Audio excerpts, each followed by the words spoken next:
Igan, hinahanap ngayon ng isang babae na nag-iwan ng sanggol sa isang gasolinahan sa Quezon City. Akala ng staff ng gasolinahan na CR lang ang babae, pero nanganak na pala siya sa loob ng palikuran. Saksi, si Mark Salazar. CR ang hanap ng buntis na ito na bumaba mula sa SUV sa isang gasolinahan sa Kalayaan Avenue sa Quezon City. Marami raw munang dinaan ng gasolinahan ng buntis bago tumigil sa gasolinahang ito. Kinausap niya yung gasoline boy para ito, kung saan yung CR, pumasok sa CR nung babae. So, pumunta doon sa mga ilang 15 minutes, paglabas ng babae, umalis. Pero mayroon pala siyang napakahalagang iniwan doon.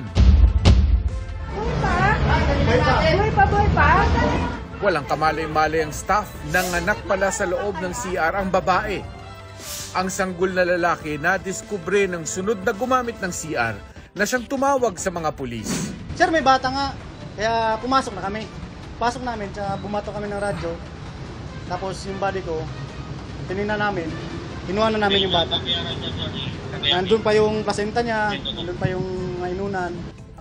Ligtas na ngayon ang sanggol sa East Avenue Medical Center. May mga tumawag na nga sa QCPD Station 9 para ampunin ito. Katabi lang ng outpost ang gasolinahan kung saan iniwan ang sanggol. Yung nanay siguro is alam niya na malapit ang pulis doon. So doon niya iniwan yung bata, doon niya pinlano na iwan yung bata at alam niya na marirescue yung bata. Pero prior, sinigurado lang niya makaalis siya kasi nilagyan niya ng tissue yung bunganga ng bata. Kasi kung ibang nanay yan, pwede niya iniwan sa basurahan. Di ba? Iwan niya sa mga baketa na hindi makikita ng ibang tao. Naplakahan naman ng SUV na makakatulong para matunton ang babae at ang tatlo pang kasama niya sa sasakyan.